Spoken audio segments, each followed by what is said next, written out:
ወደ ታቦቱ በታችሁ ከሆነ ቀጥታ ወደ ታቦቱ ሂዱ። ምን ያደርግላችኋል? መንገዱን የሸፈነ የአሕዛብ ሸቀጥ። በሌሎች የእምነት ድርጅት አላሁን የሚሸጥ አለ አደባባያቸው ላይ እንዲህ አለ። ምን ነው ከልክ አለፍን?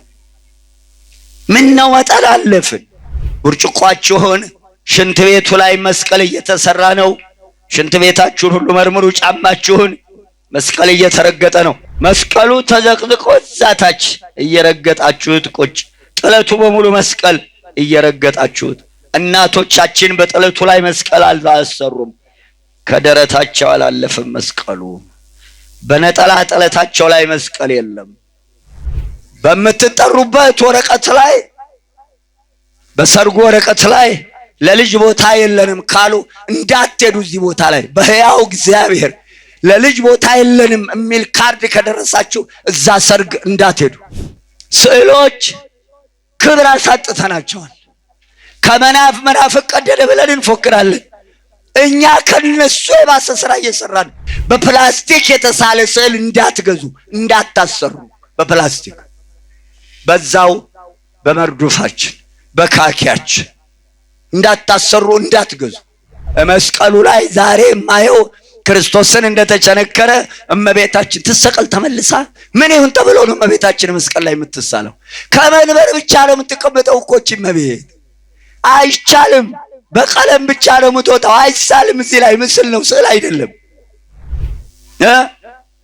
የገዛ አካልህ ወደ እኔ ስትጠቁም ኧረ ተው ያንተ የባሰ ነው የሚለው ሶስቱ ጣቶች። እችን ቤተ መቅደስ የሚያከብሯት እንጂ የሚደፍሯት ሰዎች አይከብሩባትም። ዳግም ላይ እነሱ አመድ ነው ያረጋቸው። የቻይና ምን እንደሆነም አይታወቅም። ያግዙታል፣ ቀለም እየለወጡበት ይቸረችሩታል። ቅም ያለባችሁ ሰዎች ተውት። ወርቅን የሚወዱ ይነቀሉ። አትንኮይ ሰው ገንዘብ በጤፍ አሸዋ በወተቱ አይቅርብን። እድሜ ያሳጥራል፣ ዘር ያጠፋል። ለዘራችሁ አስቡ። ለምትተውት ያዙ ልጆቻችሁን። አማርኛ ነው የምናገረው። ያዙ ልጆቻችሁ። እዚህ ግቢ መሮጥ አይቻልም። ኳስ ሜዳ አይደለም፣ ይሄ ማልቀሻ ቦታ ነው። መውለድ ያልጨረሰ እንኳን እነዚህን ሱስነት አልኮልነት ያላቸው ነገር ቀርቶ የኮመጠጠ እንጀራ እንዳይበላ ይላል መጽሐፋችን። ቅዱስ ጊዮርጊስን እኮ ቢራ የሸጡበት ሙሉን ዘራቸውን ከምድረ ገጽ አጥፍቷል። መታሰቢያቸውን ደምስሷል። በአዋጅ ነው ከየመጽሐፍቱ ላይ ፎቶግራፋቸው ሁሉ ተቀዶ የጠፋው። ኳስ መጫወቻ ነው። ንገሯቸው። ከወደዱት ጽዋ ማህበር አቁሞ ወይ ዝክር በዓመት እየዘከሩ ይማጸኑት። መዝሙረ ዳዊት 27 ከቁጥር 1 እስከ 6 ለዚህ መዝሙርም ምክንያት የሆነኝ እንኳን ለዚህ አበቃቸው የዕለቱ ሙሽሮቻችን ናቸው። መጨረሻቸውን ያብጀው። እናቴ ልጅ ነብየ ልዑል ዳዊት እናቱ ሁብሊ ትባላለች። የያዙት የተወለደችው ኢትዮጵያ ነው። የዳዊት እናቱ ኢትዮጵያዊ ናት። ዘርን አይመለከትም። አእምሮ ላላቸው ሰዎች፣ መንፈስ ቅዱስ በመልአት ያደረባቸው ሰዎች ዘር የሚጠራው ዘር አዳም፣ ታች ስንመጣ ዘር አብርሃም። የአገር ስም የዘር መጠሪያ አይሆንም። የዳዊት አባት እሴይ ይባላል። ዳዊት ግብሩ የበግረኝነት ከሁሉ ታናሽ የሆነ ወንድሞቼ በመልክ ያማሩ በእድሜ ያደጉ ነበሩ። ልብ አድርጉ።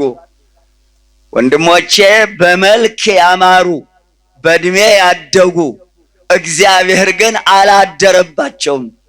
የኛ ጌታ የአፍንጫ መገተር፣ የአንገት መርዘም፣ የአይን መቁለጨለጭ፣ የጠጉር ላሁጫ መሆን አይሻም። የልባችንን ውበት ነው የሚሻው። አንድ ሙዳ ስጋ መስጠት አቅቶን ነው የዲያብሎስ መጫወቻ ይሆን ነው። ዳዊት ሰው አለባበስን ያያል፣ ሰው ፊትን ያያል፣ እግዚአብሔር ግን ልብን ያያል አለ። ያችን አንድ ሙዳ ስጋ ምን ይመስል ይሆን የኛ ልብ? ምን ይሆን ልባችን? ምን ይሆን ያለበት? እናት ዛሬ በማይረባ ከንቱ ነገር በዘረኝነት ልባቸው የጦዘ አሉ። ልባቸው የጦዘ ልቦናቸው የታወረ የእናቴ ልጅ እግዚአብሔር ዳዊትን የልቡን ውበት ነበር ያየው። የኔና የእናንተ ልብ ምን ይመስላል? አዳምጣችሁታል? ቅዳሴውን ጠዋት ቂም ያለበት አይቅረብ፣ ወርቅን የሚወዱ ይነቀሉ። እግዚኦ መሐረነ ክርስቶስ። ጉቦ የተቀበለ በጤፉ አሸዋ ሌባ በወተቱ ውሃ ምን ይውጣቸው ይሆን? ይነቀሉ ተብሏል። ይነቀሉ፣ ዘሩ ይጥፋ፣ መታሰቢያው ይጥፋ ማለት ነው። ጉቦ ወይም መማለጃ አይነ ልቦና ያሳውራል። እንዳትቀበል ዘጸአት 23 ቁጥር 8። የለም ሞባይሉ ላይ መጽሐፍ ቅዱሱ፣ የለም ቤታችሁ መጽሐፍ ቅዱሱ። የእናቴ ልጅ የአዋቂ አጥፊ ንስሐ የለውም። መዝሙረ ዳዊት 14 መማለጃን የሚቀበል አራጣ የሚያበድር ለዘላለም የታወከ ነው፣ ንስሐ የለውም። ለዘላለም ያለውን ጌታ በቃሉ ወደ ኋላ አይመለስም። እናቴ ልጅ ቤተ መቅደሱን የደፈሩትን በመስዋዕትም በቁርባንም ኃጢአታቸው አይሰረይም ተጽፏል። አይመለስም ወደ ኋላ። ማባበል የለም እሱ ዘንድ፣ መሸንገል የለም እሱ ዘንድ። እሱ የተናገራትን ቃል ማንም ሊጨምር ሊቀንስ አይችልም። በአእምሮ ኑሩ።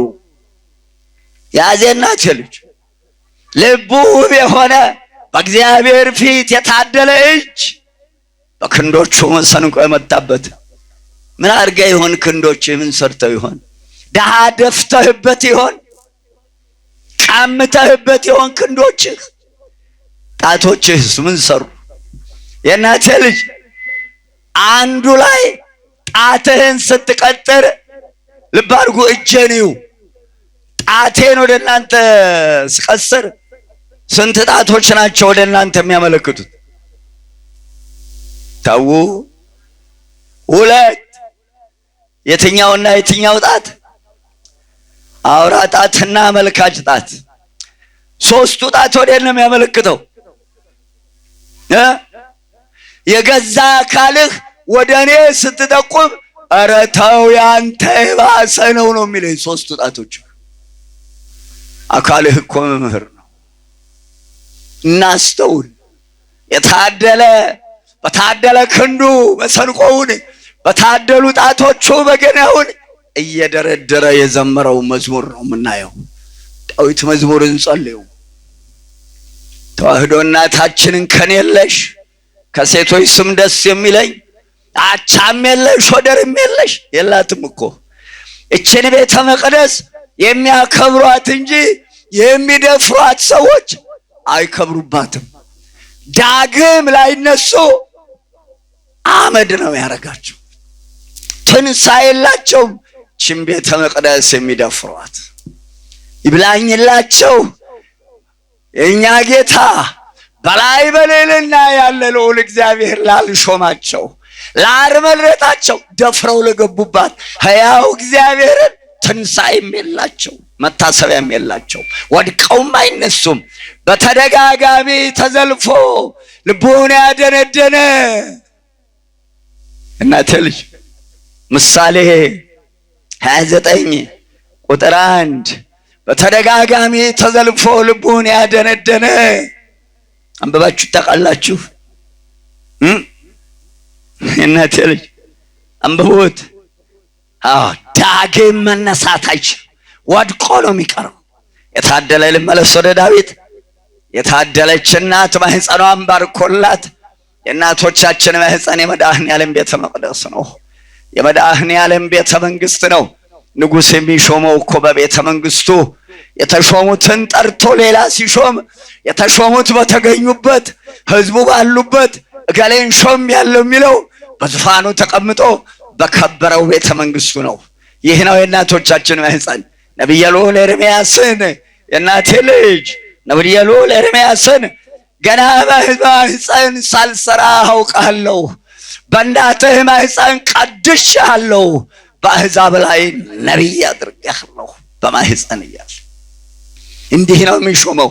እቺ ሹመት ሳትደርሳቸው የእናቴ ልጅ እቺ ሹመት ሳትደርሳቸው በገዛ ፈቃዳቸው በመርካቶ ቆብና ሻሽ ለገቡባት ለደፈሯት ኪም ቤተ መቅደስ ባልተፈጠሩ በተሻላቸው ባልተፈጠሩ ተሻላቸው። እናቴ ልጅ ወደ ዳዊቱ ልግባ።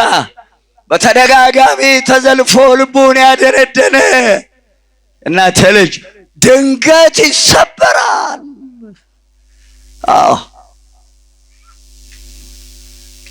ወድቆም አይነሳም፣ በድንገት ይሰበራል። እንዳንሰበር አምላከ ዳዊት ከኛ ጋር ይሁን። እግዚአብሔርን የሚፈሩ ሁሉ መዝሙር 127 ሙሽሮቹ ችን ስጦታ ሰጣቸዋለሁ ያዟት፣ በመንገዶቹ የሚሄዱ ምስጉኖች ናቸው። የድካምህን ፍሬ ትመገባለህ፣ ምስጉን ነህ፣ መልካም ይሆንልሃል። ሚስት በቤትህ እልፍኝ ውስጥ እንደሚያፈራ ወይን ናት። ልጆቼ በማዕድህ ዙሪያ እንደ ወይራ ቡቃያ ናቸው። የወይራ ችግኝ አይታችሁ ከሆነ ቅቤ የተቀባ ነው የሚመስለው። ቅጠሉ ብጭልጭልጭልጭልጭልጭ ያምራል ቡቃያው። ኋላ ፍሬ ለማፍራት ፍሬው ዘይት ይሆናል። ግንዱም ራሱ ተፈላልጦ ጥበብ ይጠይቃል እንጂ ዘይት ይወጣዋል። ግንዱ ሁሉ ዘይት ነው፣ ፍሬው ዘይት ነው ወይራ። እናንተ ሁሉ እዚህ ያለነው ሁሉ የተገኘ ነው እኮ በተቀደሰ ጋብቻ ነው። እናቴ ልጅ ጋብቻ ክቡር ነው። እነሆ እግዚአብሔርን የሚፈራ ሰው እንዲህ ይባረካል። እንዲህ ለመባረክ ነው ጋብቻው በተክሊል የተፈጸመው። እንዲህ ያለው ቡራኬ ለማግኘት ነው። እንደ ወይራ ቡቃያ ያማሩ ትውልድን ለማፍራት ነው ዘይት የሚወጣው። እናቴ ሌላውን የሚያወዛ ለበላው ለተቀባው የተቀባውን የሚያወዛ እናቴ ልጅ የተመገበውን የሚያበረታ እግዚአብሔር ከጽዮን ይባርክ። እመቤታችን ትባርከን። ሁላችን በሕይወትህ ዘመን ሁሉ የኢየሩሳሌምን መልካምነቷን ታያለህ፣ የልጆችህን ልጆች ታያለህ።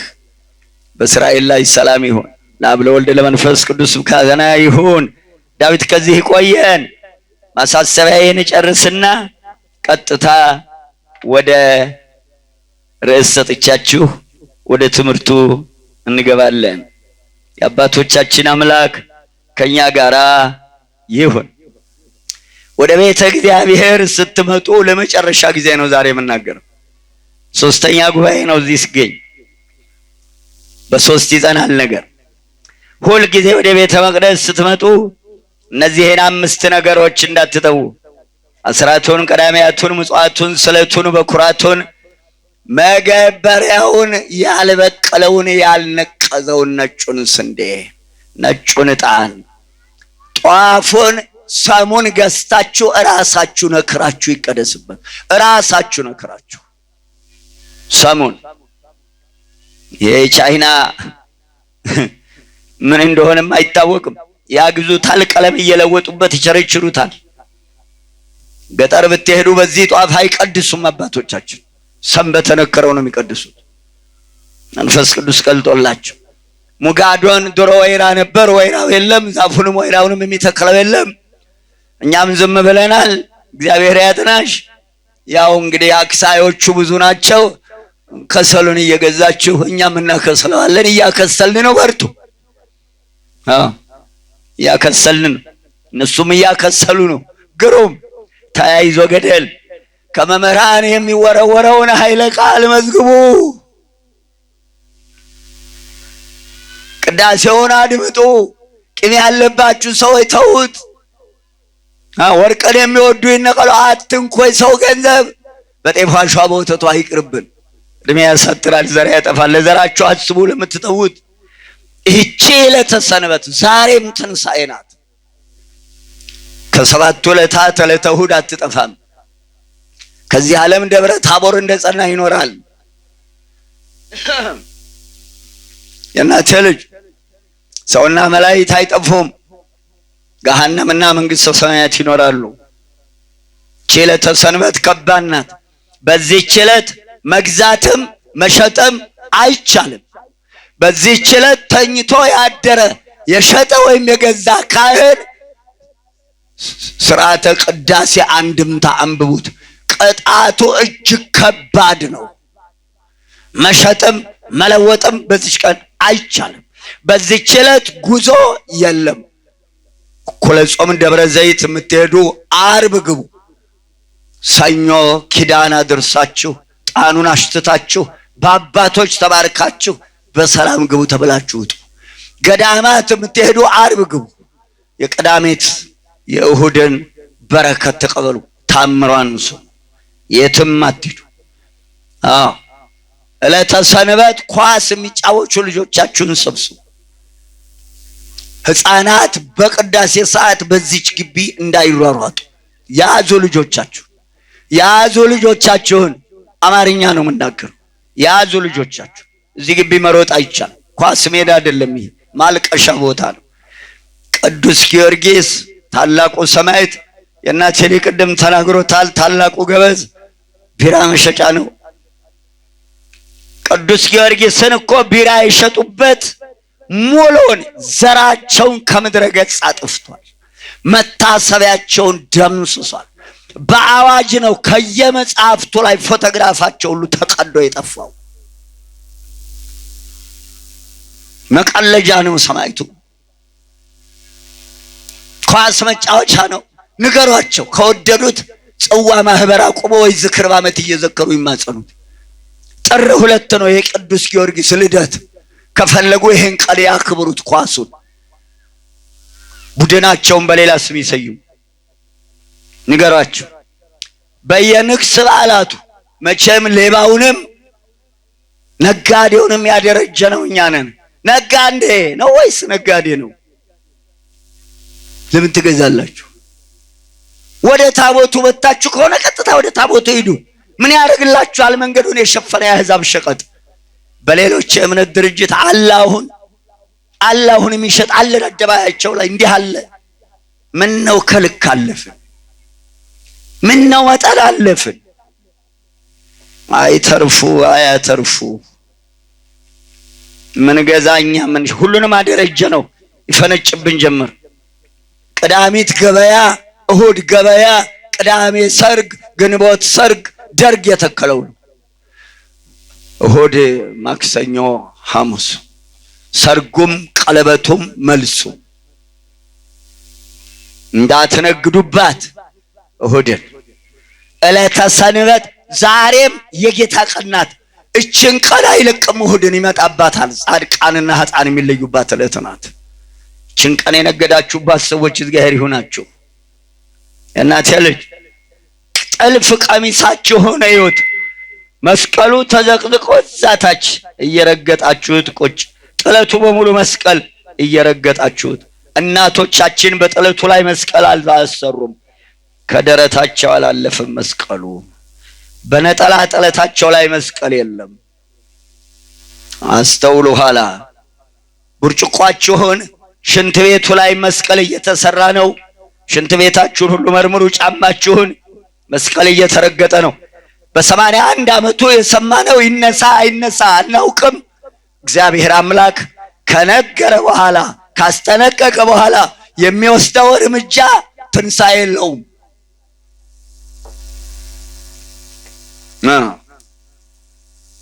እናቴ ልጅ ትንሣኤ የለውም። አስተካክሉ። ምንጣፋችሁን ሁሉ እዩ። ሌላው አጋጥሞኛል። እንኳን እናቴ ሞታ እንዲያውም አልቅስ ይለኛል አለ። ዛሬ ሰርግ ይሰርጋሉ። እድምተኛው ይመጣል። ቆይ የምንጠራው 7 ሰዓት፣ ሙሽሮች የሚመጡ 9 ሰዓት። ከዛ በኋላ ጸሎት ይደረጋል። አሁን አባ ገሌ ወይም መመሬ ገሌ ወይም 10 ደቂቃ ያስተምራሉ። ፌዘኛ ትውልድ፣ ቀልደኛ ትውልድ። ጋብቻን ያህል ነገር 10 ደቂቃ ነው ትምህርት የሚሰጠው። ወይ ተውት ወይ ስርዓት አስይዙት። በቃ ለፎቶግራፍ ነው የደገሳችሁት። ነው በህይወታችሁ ህዝቡ ልታስተምሩ ነው ሰርግ የጠራችሁ? አንድ እንጀራ ያጣ የለም እኮ እሱም የተቆራረጠ። ድሮ በመሶበ ወርቅ ነበር የሚቀርበው። ባሳለፍንበት ዘመን አይቆራረጥም እንጀራ። ካህን ባርኮ፣ ካህን ባይኖር ሽማግሌ አባት ስመ ሥላሴን ጠርቶ ነበር። ጠፋን፣ አንዴ ጠፍተናል። የታለ መሶበ ወርቁ? መሶበ ወርቁ ከጉልላቱ ወርዷል። የለም እኮ መሶበ ወርቅ። ያንካኩታል ኬክ ብለው። መሶበ ወርቅ ድሮ ሄዶ ዳቦ ተቆርሶ አዲስ ስም ይሰየምላታል ለሙሽራይቱ። የታለ አዲስ ስም? እናታችን ሶራ ነበር እኮ መጀመሪያ ስሟ፣ ኋላ መጣበታለሁ። ሶራ ነበር ስሟ። ሳራ ተባለች፣ ታደሰች፣ አዲስ ስም ተሰጣት። እሱም አብርሃም ነበር፣ አብርሃም ተባለ። የብዙሃን አባት። እባካችሁን ቀድማችሁ ተገኙ። ከህዝቡ የጠራችሁትን ህዝብ ተቀበሉ ሙሽሮቹ። ከዚያ ግጥም እንዳለ ትምህርት ይሰጥ። ከዚያ በኋላ ብሉ ጠጡ፣ መርቃችሁ እጡ። የአብርሃም የሳራ ጋብቻ አድርግላችሁ ብላችሁ እጡ። በጋብቻ የምትቀልዱትን ደጋሾች ለሚሰሙ ንገሯችሁ። መቀለጃ አይደለም። ጋብቻ 10 ደቂቃ የሚሰጥበት ትምህርት አይደለም። የ10 ደቂቃ ትምህርት አይደለም ጋብቻ ላይ የሚሰጥ። ዘር እንዲወጣ ጋብቻው እንዲሰጥ እንዲጸና መሰረታዊ ትምህርት መሰጠት አለበት። አናሹፍ በጋብቻ ያሾፋሉ። አይጥና ጉርጥ፣ ሌባና ዘራፊ፣ ጉቦኛና የእናቴ ልጅ ምን ይሉ ነበር አባቴ? ከእህል ክፉ ባቄላ፣ ከልጅ ክፉ ዲቃላ፣ ከሰው ክፉ ደፍተራ። ደብተራ አላልኩም፣ ደፍተራ። በየደፉ ቅበሩ ስለሚል እዛው ተደፍቶ ለመቅረት ደፍተራ። ከአውሬ ክፉ ዳሞትራ፣ ከቤት ክፉ ሰቀላ ይሉ ነበር አባቴ። ከሰው ክፉ የሚያማ፣ ከእንጨት ክፉ ጠማማ።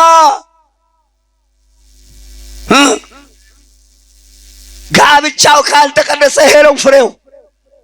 ሌባ፣ አመንዝራ፣ ከሃዲ፣ ጨካኝ፣ እርኩስ፣ ከአውሬ ከፋ፣ ናዜራ፣ ተላዳፊ፣ መርዘኛ፣ መራራ ይወለዳል።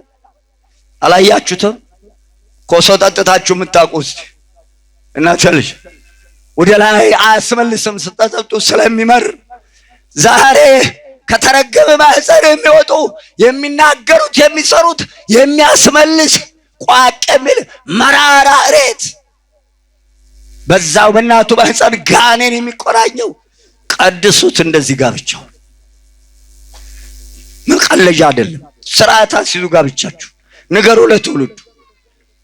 በምትጠሩበት ወረቀት ላይ በሰርጉ ወረቀት ላይ ለልጅ ቦታ የለንም ካሉ እንዳትሄዱ። እዚህ ቦታ ላይ በሕያው እግዚአብሔር ለልጅ ቦታ የለንም የሚል ካርድ ከደረሳችሁ እዛ ሰርግ እንዳትሄዱ። ለምንድን ነው ጋብቻውን የመሰረቱት? ለምን መሰረቱት? ዘር ለመተካት። ስለዚህ ልጅ ቦታ የለንም ማለት ምን ማለት ነው? ሊዘጋው አስቦ ነው ማህፀኑን። ልጅ አልፈልግም ነው። የተረገመ ጋብቻ። ስዕሎች ክብር አሳጥተናቸዋል።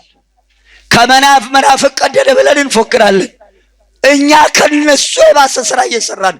ስዕሎቻችን እስከ ዛሬ ድረስ ከመቅደስ ከመታጠር ያውም በመቅደሱ በመጋረጃ አደባባይ ወጥተው አያውቁም። ተጋልጠናል፣ አጋልጦናል እግዚአብሔር። አባቶቻችን አክብረው ይሉት የመጀመሪያው ሰዓሊ መድኃኔዓለም ክርስቶስ ታቦት ዘዶር ብሎ ድንግል ማርያምን በኢየሩሳሌም ሰማያዊት የተሳለች ስዕል የመንፈስ ቅዱስ ስጦታ ነው፣ መቀለጃ አይደለም። ህብረ ቀለሙን ጠብቆ ነው። በአንድ ቀለም አይሳልም። ምስል ነው፣ ጣዖት ነው። በአንድ ቀለም ከተሳለ ምስል ማለት ጣዖት ማለት በአንድ ቀለም አይሳልም። በፕላስቲክ የተሳለ ስዕል እንዳትገዙ፣ እንዳታሰሩ። በፕላስቲክ በዛው በመርዱፋችን በካኪያችን እንዳታሰሩ፣ እንዳትገዙ። መቀለጃ አይደለም ምስል። ላስቲኩ ጊዜ ያለው ሻ ብሎ ይረግፋል፣ ይረገጣል። ታዲያ ስዕሎች ክብር ይኖራቸው። በአንድ ቀለም የተሳለ ስዕል እንዳትገዙ። በጃንጥላ ላይ የተሳለ ስዕል ጃንጥላ ላይ ካረጉ እንዳትገዙ። ሌላው አልባሳቱም በሙሉ እላው ላይ መላእክት አድርገው ምን እንደሚሉት አይታወቅም።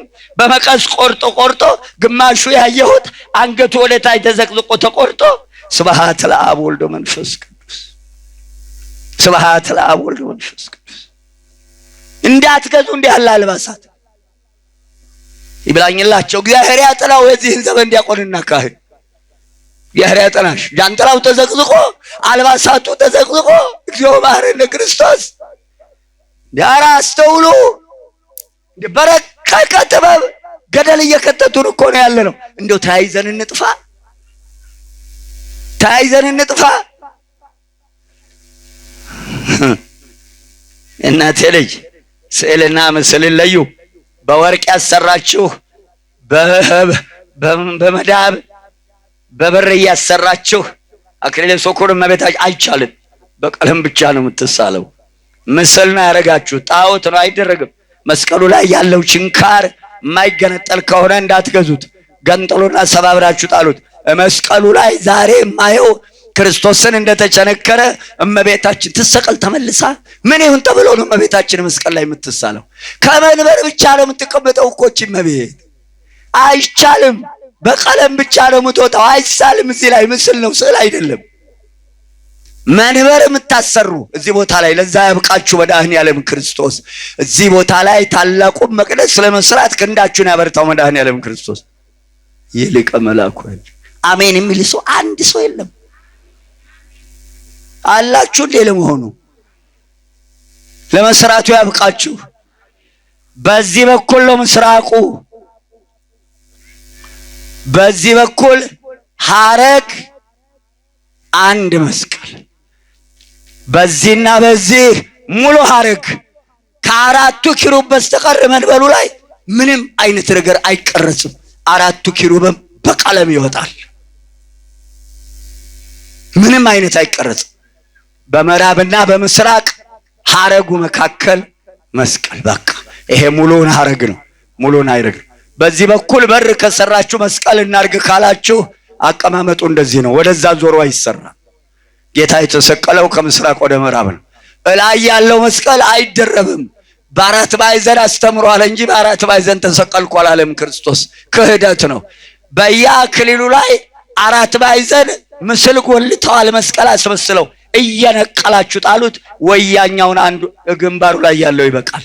መሐላናት ላይ አርገው አያውቁም አባቶቻችን መስቀል። እግዚአብሔር አይጣል መድኃኔዓለም ክርስቶስ። ምልክቱም ያለው ግንባራችን ላይ ነው። ይሄን አስተካክሉ። ከዚህ በተረፈ እግዚአብሔር መድኃኔዓለም ክርስቶስ ለታላቁ መቅደስ ያብቃችሁ። የእናቴ ልጅ ሶስትነቱን ጠብቃችሁ መቅደስ፣ ቅድስት፣ ቀኔ ማህሌት ጠብቃችሁ መስዋዕቱ እንዲለወጥላችሁ የተቀበለው መንግስቱን እንዲወርስላችሁ መቅደስ፣ ቅድስት፣ ቀኔ ማህሌት አስጠንቅቆ እመይእዜሰ አንትሙኒ ከመዝ ግበሩ 13ቱን ሐዋርያት ይዞ ቆሞ ያሰራትን መቅደስ እንዳታፈርሷት። ላፈረሷትም ወዮላቸው፣ እያዩ ዝም ላሉትም ወዮላቸው። ወይ ያፈርሰዋል ወይ ያስተካክለዋል። መድኃኔዓለም ግድ የለው፣ መከራዋ ያልቅበት፣ ምህረቷ ያልቅበት።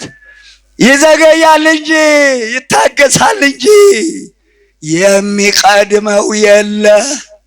አቤት ትዕግስቱ ይመስላል የሌለ።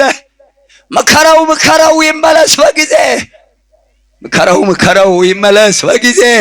ገደል ሊከተው ነው የያዘው አባዜ።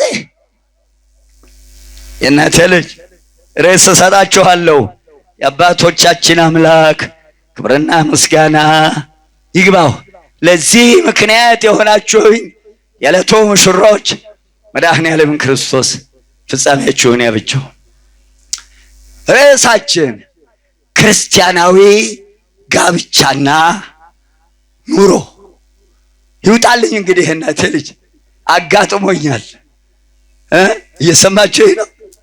የቀበላለት ማታ የእናቴ ልጅ ድሮ እናቶቻችን ነፍስ አባቶቻቸውን ጠርተው አባቴ እችን ክትፎ ይጉረስልኝ፣ እችን ይብሉልኝ፣ ነገ እኮ ጦም ገባ፣ ፍትፍቱ ክትፎ ይበላሻል፣ እችን ጉረሱልኝ ትላቸዋለች እናት። የታደሉ አሉት አቃታቸው። አይ ይሄ ቀዳዳ ከረጢት ሲያገኝ አይበላ፣ ሲያጣ ደግሞ ጉድ ነው አያደርስ። ከዚያ በኋላ ወዲያም አሉት እምቢ አለ። ወደ ልጄ አባቴ ይሄ እኮ ካደረ ይበላሻል አላቸው። ልጄ ፍትፍቱ ክትፎው ተበላሸ ስትይ ኧረ እኔ ልበላሽ ነው አሉ። የእናቴ ልጅ ምን ያርጉት? የእናቴ ልጅ እንስማው። የሚያበላሽ አይደለም ይሄ የሚያንጽ ነው። ጋብቻ እኮ ሥላሴ የመሰረቱት ነው፣ ሰው ሰራሽ አይደለም። ተዋህዶ እናታችን ሰው ሰራሽ ስርዓት የላትም። እናቴ ልጅ ሲተማሩበት ክርስቲያናዊ ጋብቻና ኑሮ ንግበር ሰብአ በአርአያነ ወበአምሳሊነ ዘፍጥረት ምዕራፍ 1 ቁጥር 26 እስከ 28 ያዝ የእናቴ ልጅ እነሆ ሰውን በመልካችን እንደ ምሳሌያችን እንፍጠር አለ ልዑል እግዚአብሔር። ከዚያም በኋላ ወንድና ሴት አድርጎ ፈጠራቸው። ብዙሁ ወተባዙ ወመለዋ ለምድር። አደራዬ እናቴ ልጅ ብዙ ተባዙ ምድርን ሙሏት አለ። ማህፀን ዘጊዎች፣ ፀንስ አስወራጆች፣ መድኃኒቱን ሻጮች፣ ይህን ያጋንንት ትምህርት አስተማሪዎች አቤት የሚጠብቃችሁ ፍርድ። እሱ የዘጋውን የሚከፍት የሌለ ቁልፉ በእጁ ያለ የዳዊት ልጅ እሱ የከፈተውን የሚዘጋ የሌለ ራዕየ ዮሐንስ 3 ምዕራፍ ማህፀንን እኮ ቢከፍት ቢዘጋ ባለስልጣኑ መድኃኔዓለም ክርስቶስ ብቻ ነው። ማንም ስልጣን የለውም። ከኛ የሚጠበቀው የተቀደሰ ጋብቻ በትእዛዛቱ ሆኖ ቅዱስ ጋብቻ መመስረት ብቻ ነው ከኛ የሚጠበቀው። ቅዱሳን እኮ ለምነው አልቅሰው ነው የሚወልዱት። እናቴ ልጅ ስንት ዓመት አልቅሳ ካህኑ እናቴ ልጅ ሳሙኤልን ወለደች። እየጾመች እያለቀሰች እያነባች ጣውንቷ የምታደርስባትን መከራ መልስ ሳትሰጥ ታግሳ እንባዋን እየረጨች እየጾመች ታቦተ ጽዮን ፊት ሄዳ አልቅሳ መልስ እስከምታገኝ ድረስ እባካችሁ ታቦቱ ፊት ቆማችሁ አልቅሱ። እባካችሁ ይሄ ብልሃቱን የጠፋብን ኢያሱ ታቦቱ ፊት ትቢያ በላሱ ነስንሶ ነው የጸለየው። ኢያሱ 7 ምዕራፍ እኔ ጌታ መልስ ሰጠው። መልስ ያገኛል ታቦቱ ፊት ያለቀሰ ሁሉ። ልጅ የምትፈልጉ ሁሉ አልቅሱና ንገሩት። ራሷን ምን አለችው? ኤሊን ምናምንቴ ሴት አይደለሁም እኔ ለካህኑ ለኤሊ ጌታዬ እኔ እኮ ምናምንቴ ሴት አይደለሁም። መውለድ ያልጨረሰ እንኳን እነዚህን ሱስነት አልኮልነት ያላቸው ነገር ቀርቶ የኮመጠጠ እንጀራ እንዳይበላ ይላል መጽሐፋችን። ዕብራውያን 11 አንድምታ ቅዱስ ጳውሎስ አንብቡት። እናቴ ልጅ ብዙ ተባዙ ወምልኡ ለምድር ብዙ ተባዙ ምድርን ሙሏት አላቸው። ወንድና ሴት አድርጎ ፈጥሮ ከዚያ በኋላ የኛ ጌታ እንደ ምሳሌያችን እንፍጠር ካለ በኋላ ዘፍጥረት 2 ቁጥር 7 ከአራቱ ባህሪያት ሰውን አበጀው። አቤት ክብራችን! ቅዱሱን እስትንፋሱን እፍ አለበት። ከዚያ በኋላ አባታችን አዳምን ብርሃን አልብሶ ብርሃን አጎናጽፎ የብርሃን መጫሚያ የብርሃን አክሊል የብርሃን ካባ አልብሶ 40 ቀን በደብረ ቅዱስ እሷን ከጎኑ ፈጠራት ይላል። በ8ኛው ቀን ዕለተ ዓርብ ከጎኑ ፈጠራት። ስለምን ከጎኑ ፈጠራት? ስለ 3 ነገር። አንደኛ ከጎንህ ከሌለች ኃይል የለህም። ማዕከላዊ አስተዳዳሪነትና በገነት እሱ ስራ አስኪያጅ በእድሜ ስለቀደማት 7 ቀን ይቀድማታል። ሁለተኛ ከጎኑ የፈጠረበት ጎናችን ምን ራቁት ብንሆን ክንዳችን ጎናችን ላይ ነው የሚያርፈው። እግረ መንገዱን ማንም ሰው ራቁቱን እንዳይጠመቅ፣ ሕገ እግዚአብሔርን እንዳታፈሱ። ኩፋሌ 5:5 የሰው ልጅ አፍረቱን እንዳይገልጽ በሰማይ ጽላት ተጻፈ። አቤት እግዚኦ! ስንት ሰው አንቦት ይሆን? መድኃኔ ዓለም ክርስቶስ በፈለገ ዮርዳኖስ ሲጠመቅ ስዕሉ ግድግዳ ማጌጫ ሆኗል። ጌታችን ወደ ላይ ከፍ አድርጎ የክንዱ ላይ እንዲህ አድርጎ መጠመቁ ኀፍረታችሁን ሸፍኑ፣ እናቶቻችን ጡታችሁ እንዳይገለጥ ነው። ወንዶቹም ለብሳችሁ ዮርዳኖስ የሄዳችሁ ኢየሩሳሌም ቀሚሱ ተረከዙን ባይነካ አያስገባውም። ቀሚሱ ተረከዙን ባይነካ ፈለገ ዮርዳኖስ እዚህ ነው የታወጀው። ራቁት ተጠመቁ። እናቴ ልጅ አስተውሉ። ምን የፈለገ ተአምር ቢሆን የእናቴ ልጅ ጎናችን ክንዳችን ይሸፍነዋል። ራቁት አይኮንም። አሁን ራቁት እንዳንሆን እኛ የክርስቶስ አካል ነን። የክርስቶስን አካል በገለጡት ጊዜ 7 ተአምራት ተፈጽመው ምድር ተንቀርቅባለች። ፀሐይ ጨለማ ሆናለች፣ ጨረቃ ደም ሆናለች። ራቁት አይቻልም። ጸሐፍት ፈሪሳውያን ናችሁ እናንተ ራቁቱን የምትሉት። ይህ የክርስቶስ አካል ደሙን ያፈሰሰልን ሥጋውን የቆረሰውን አካል ራቁት የምታቆሙ ጸሐፍት ፈሪሳውያን፣ ራቁት ያስደበደቡ ያስገረፉት፣ ተጠንቀቁ። ትሸፈን። አንደኛ ከጎንህ ከሌለች አይልልህም። 2 ትሸፈን እንዳትገለጥ። ወንጌላችን በሐዲስ ኪዳኑ ጠጉሯ ያደገ ሴት ትሸፈን እንዳትገለጥ፣ መገለጥ ከፈለገች ትቆረጥ ጠጉሯን ነው የሚለው።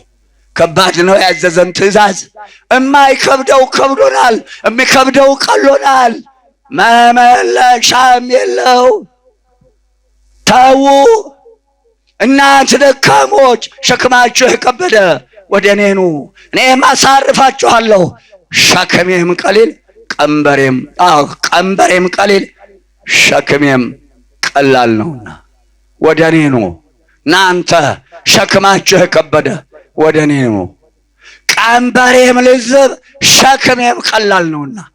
11 ምዕራፍ ማቴዎስ 28 11 ምዕራፍ ቁጥር 28 ማቴዎስ። ተዉ። ሶስተኛው የእናቴ ልጅ ትሸፈን። ማዕከላዊ አስተዳዳሪ ከጎንህ ከሌለች ኃይል የለህም። ይኸው ዛሬ የእኛ ጌታ እንዲህ አድርጎ በደሙ በሥጋው ፈጥሯቸዋል። ዛሬ የእናቴ ልጅ ከዚያ በኋላ እንዲህ አድርጎ ፈጠረ። እሷንም እሱንም በደብረ ቅዱስ በ80 ቀን እሷን ንጽሕናዋን፣ ቅድስናዋን፣ ድንግልናዋን እንደጠበቀች መጀመሪያ አዳም ገነት ገብቷል። በቅዱስ ሚካኤል ሰራዊት አጅቦ በብርሃን ሰረገላ አስቀምጦ ከገነት አገባው። ዛሬ ቅዱስ ገብርኤል፣ ዛሬ ቅዱስ ሚካኤል ከነኚህ ሙሽሮች ጋር ከነ ሰራዊታቸው እያከበሩት ነው። እግዚአብሔር አከበረው። ከጥንት ጀምሮ ጋብቻ በሚፈጸምበት ቦታ ሁለቱ መላእክት ከነ ሰራዊታቸው አይለዩም። እውነት የተቀደሰ ጋብቻ ከሆነ አስተውሉ። ከዚህ በኋላ እሷን ወደ አዳም ሲያመጣት በብርሃን ሰረገላ አስቀምጦ በቅዱስ ገብርኤል ሰራዊት አጅቦ፣ ሰራዊተ መላእክት የሰርገኛ ምሳሌ፣ ሊቃነ መላእክት የካህናት ምሳሌ አድርጎ የኛ ጌታ አዳም አቤት ትርዳህ፣ አዳም አቤት እርዳት፣ ተረዳዱ፣ ተደጋገፉ የእናቴ ልጅ ብሎ እግዚአብሔር አምላክ በገነት አስገባቸው። አዳም አባታችን ይህቺ ሔዋን የተፈጠረችበት ምክንያት ዘፍጥረት 2:18 ሰው ብቻውን ይሆን ዘንድ የሚገባ አይደለም። ምንድን ነው ያልኩት? አሁን ምንድን ነው ያልኩት? ልብ በሉና እዩ። ሰው ብቻውን ይሆን ዘንድ የሚገባ አይደለም። የሚመቸውን ረዳት እንፍጠርለት። እንፍጠር የሚለው ግሱ ብዙ ነው። ሥላሴ በሦስትነታቸው ጋብቻን የመሰረቱ መሆኑን መናገር ነው። ልብ አድርጉ። እንፍጠር የሚለው አብ እግዚ ጌታ አብ የባህሪ አባቱ እግዚአብሔር አብ ኄር መንፈስ ቅዱስ እግዚአብሔር የሚለው ቃሉ ራሱ ሦስት ነው። ሦስትነቱ በሦስትነቱ የመሰረታት ጋብቻ ዛሬ ባልገባቸው ሰዎች ዘንድ መቀለጃ ሆኗል።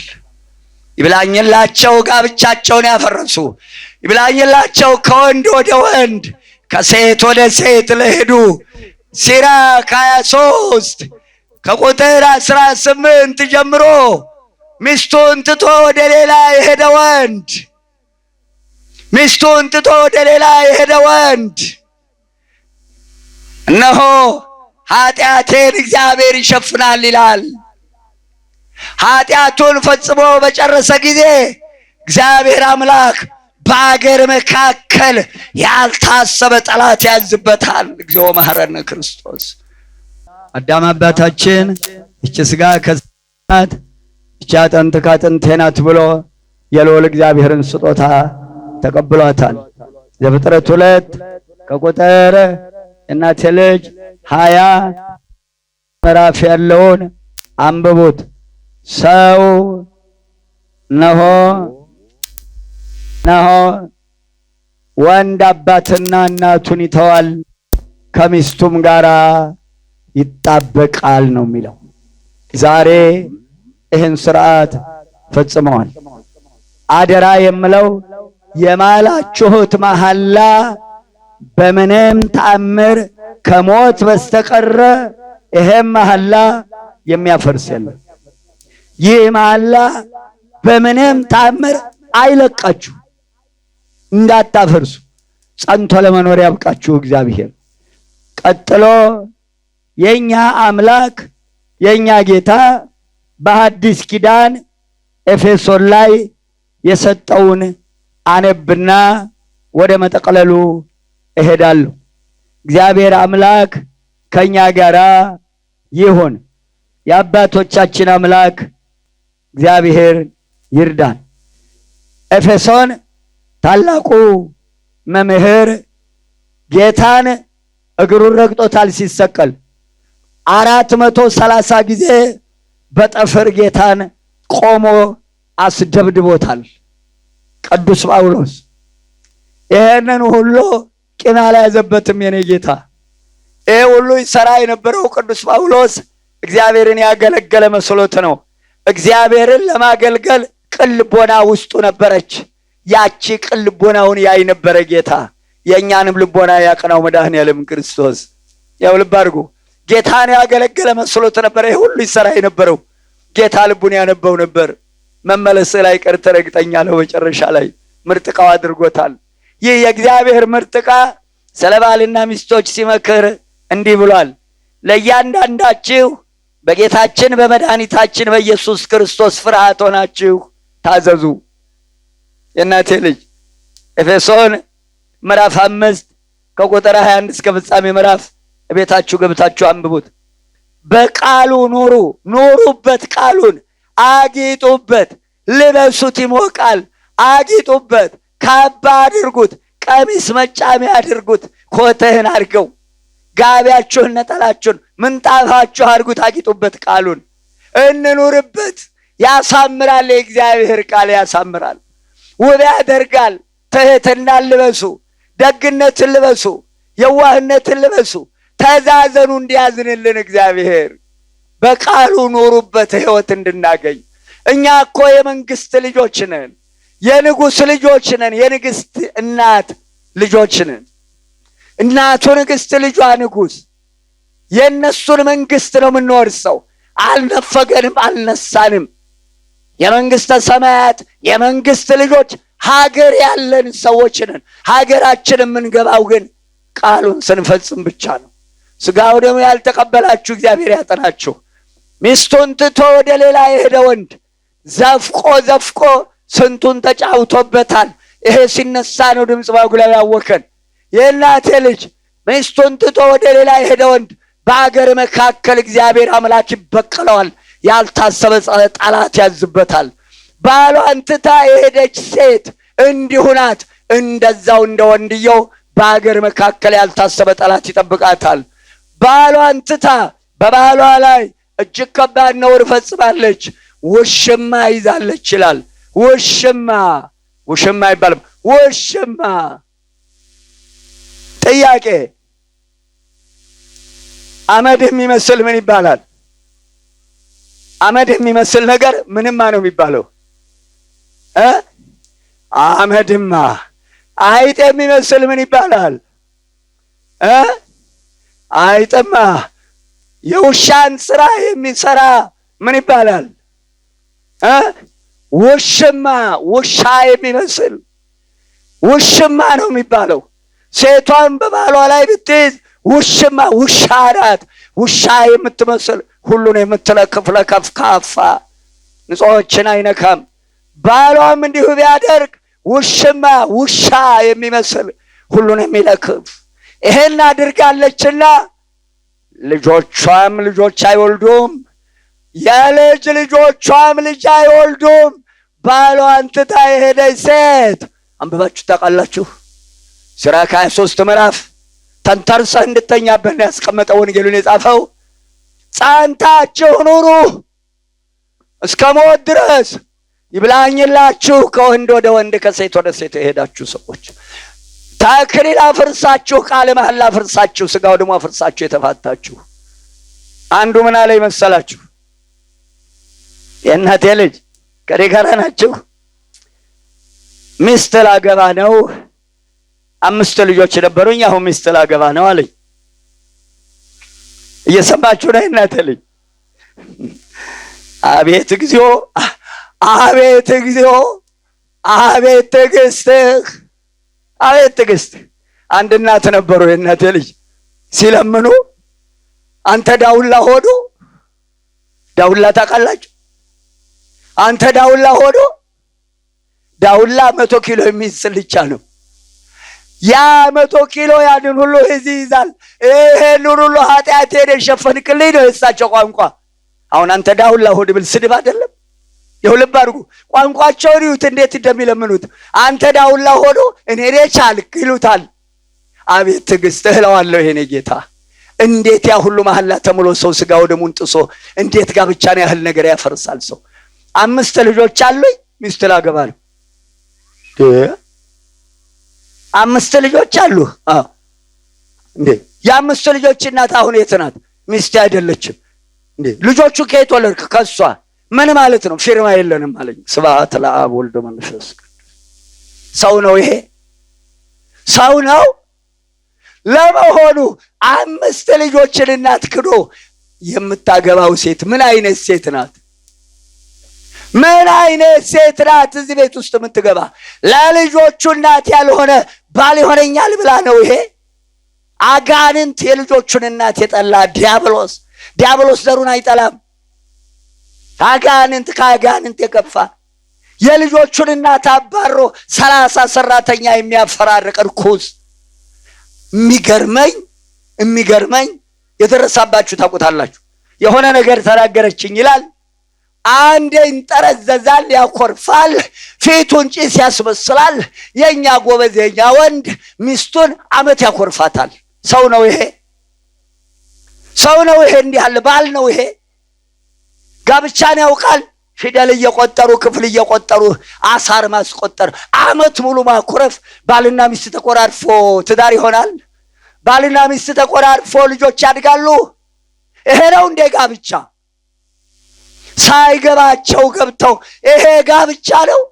መጋባት ነው? መግማማት ነው? መጋማት ነው? ይሄ ጋብቻ ነው? ይሄ ሚስቱን የሚያኮርፍ ባሏን የምታኮርፍ ልጆቻቸውን የሚያሰቃዩ ሰዎች ያልሆኑ ይህ አይደለም ጋብቻ። ያዘናት ልጅ እነሆ አለ ቅዱስ ጳውሎስ፣ ያ የታደለ ክርስቶስን እያሰባችሁ እያንዳንዳችሁ ስለ ክርስቶስ ስትሉ ለባሎቻችሁ ታዘዙ። ባሎች ሆይ ክርስቶስ የቤተ ክርስቲያን ራስ ነው። ቤተ ክርስቲያን እንደምትታዘዝለት ለጌታ እንደምትገዛለት እናንተም ለብልስቶቻችሁ ለክርስቶስ እንደምትታዘዙ ታዘዙ። ወረድ ብሎ ታች ላይ ምን ይላል? ቁጥር 33 ላይ እያንዳንዱ የገዛ ሚስቱን እንዲህ አድርጎ ይውደዳት። ሚስቱን የወደደ ራሱን ወደደ። ባሏን የምትወድ ራሱን ወደደች። አንብባችሁ ታውቃላችሁ? ይኸውልህ ሚስቱን የወደደ ራሱን ወደደ፣ ባሏን የወደደች ራሷን ወደደች። እነሆ ባሏን ታክብር፣ ሚስቱን ባሉን ያክብር፣ ታክብር። ይሄ ነው የምታስተምረው ተዋህዶ ቤተክርስቲያን። ይሄ ትምህርት ነው 10 ደቂቃ የሚሰጠው። ባካችሁ መስመር አስይዙ። ሙሽሮች በጊዜ ተገኙ። ህዝቡ እንደገባ ወንጌል ይሰጥ። መምህሩ በደንብ ተዘጋጅቶበት ይግባ። የምትጠሩት መምህር ለእህል ነው እንደምትሄዱት? ለዛ ለተቆራረጠ እንጀራ ነው እንደምትሄዱት? ቤታችሁ አታችኋል? እስቲ ሰርግ ቤት በላው ብሎ በቤቱ ሳይበላ የሚያድር አለ እንዴ? ከጋብቻው እኮ ከንጹሃን ከቅዱሱ ጋብቻ እግዚአብሔር ከመሰረተው ትውልድ እንዲወጣበት ትውልድ ሰው እንዲሆንበት የተባረከ ዘር እንዲገኝበት እኮ ነው ጋብቻ የሚሰራው። ለመጨረሻ የእናቴ ልጅ አስተውሉ። ለመጨረሻ ትንቢተ ሚልክያስ ምዕራፍ 2 ሙሉ ምዕራፍ አጽፋችኋለሁ ቤታችሁ ገብታችሁ እንድታነቡት። ይሄን ካነበብኩ በኋላ ከዛ አሰናበታችኋለሁ። 10 ደቂቃ በቆይ ነው፣ ታገሱኝ።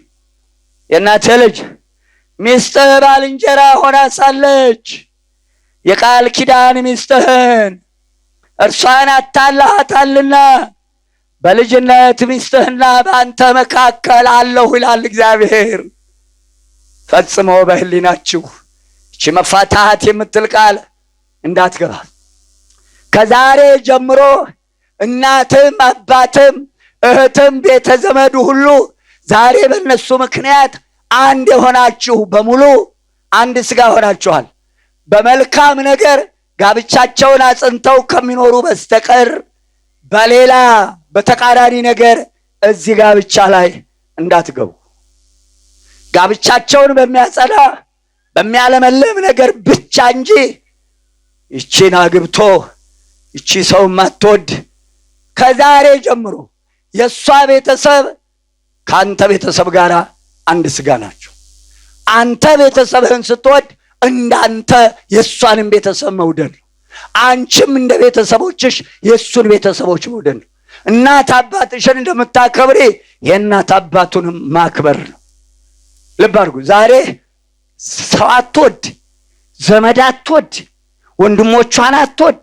ይችን ሰይጣን አግብቶ ስብሐት ለአብ ወልድ መንፈስ ቅዱስ ይህን ሰይጣን አግብታ ገና ሰው ሲያይ ፊቱን ጭስ ያስመስላል፣ የክረምት ደመና ያስመስላል። ይህንን ርኩስ አግብታ ጸሎት አድርጎ አይባልም። ከተጋቡ በኋላ አይባልም። ጸሎት ማድረግ ነው፣ እንዲማር ማድረግ ነው፣ ማስተማር ነው። እንዴ ጋብቻ እኮ መቀለጃ አይደለም፣ ከባድ ነው። ሳይገባው ቀርቶት ነው። ቃሉን አልተማርም። አንድ ስጋ ናቸው።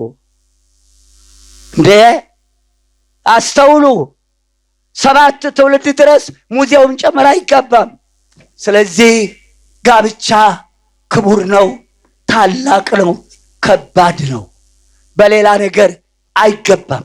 በፍቅር ብቻ ስጦታም ወንፊቱን ጎንባይ ወስከምባውን ሙዳውን ይሄ ነው የሚሰጠው። ከዚህ በተረፈ ልዑል እግዚአብሔር ያስተምራችሁ።